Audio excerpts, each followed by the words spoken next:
Well, good morning, everyone. How are you? It's Sunday again, back here. I did do some working out yesterday. Actually did some chest and lat. Today, do a little bit of shoulders. I'm sore every time, and I did some hiking. Every time you do any kind of, especially with my condition, you're going to be pretty sore the next day, so you got to be careful of how it goes and stuff. Let's hope. I'm a lot better than I was 3 years ago, but let's hope it continues. And like I said, I got that little thing coming up now in about 2 weeks or so, right after OhioCon. All right, so where did we leave off? Well, most of you may have caught or I hope most of you may have caught the interview. He did a really nice job there, I thought. Some really good questions.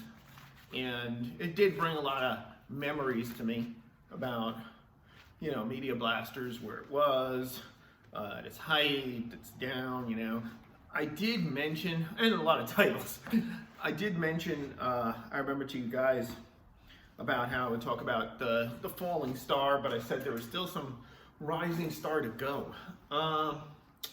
Well, he actually touched on it a lot, was that Kenshin getting on Toonami. That in Invader Zim, everything was about at the same time. But I would also say, I keep not mentioning it, but let me go a little bit into that, is Voltron.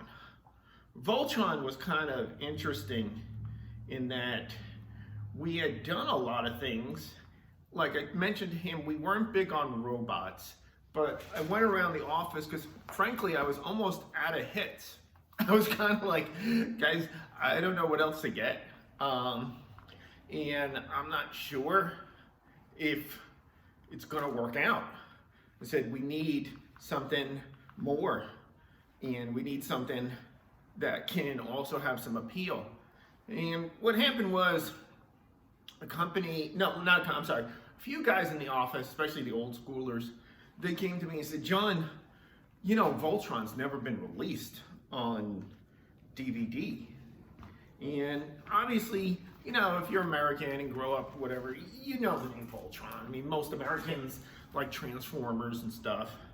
They know the name Voltron. So I was thinking, how could it not have been released? Seems to me to be a pretty big title, but never was.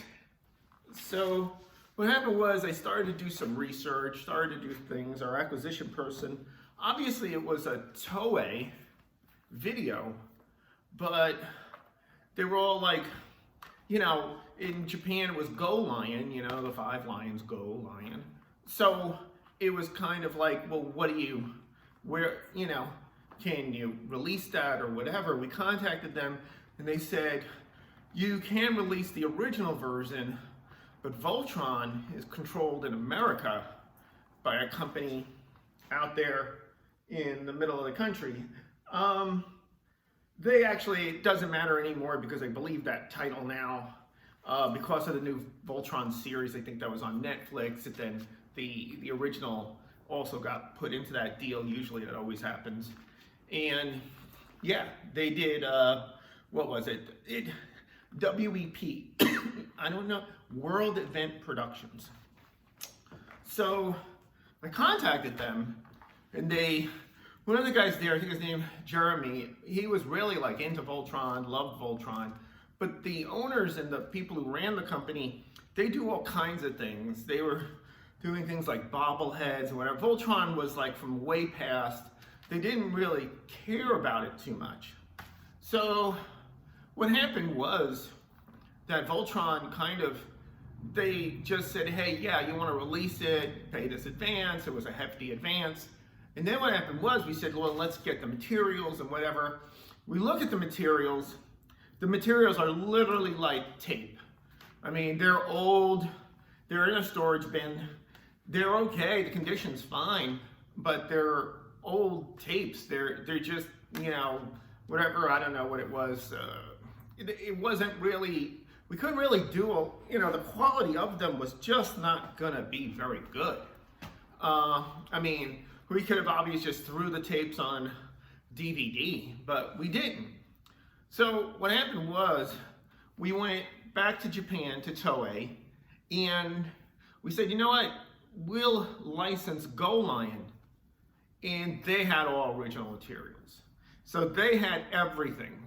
So at that point, and by the way, Die Ruger, poor Die Ruger. I remember that Robot Chicken or whatever the name of that show was, used to make fun of. But yes, 12 cars. But the whole thing was it was that we had a license from Japan, the original, we had a license from America, the American cut. Then what we did was, at that time, Media Blasters still had quite a few people. We put one person on it, Derek. He was amazing. He did an amazing job. He was just pretty much 24/7 just working on recutting the Japanese cut into the American cut, because they had the best materials. We transferred those materials. We did everything with it, and that's how it just, happened to be. Like I said, it was pretty amazing what he did. We were really happy with what he did. The other thing too is our designers also wanted, obviously, to do something special. So, 5 lions, it just seemed natural. We had to do tins, very robot. And we just, every color, the blue, the red, the yellow, the black, the green. So we put them all together, and yeah, that release probably comes second to Kenshin.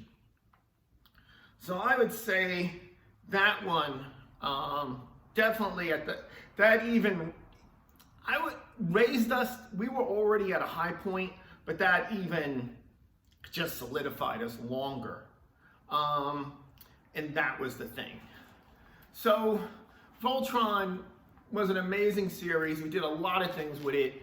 We didn't have TV, I think, and we released it and have no complaints. Only wonderful things to say. Here we are, an unmarked trail, highway to the danger zone. That's when you can say, okay, we're at our bottom. And this is where they found those hikers.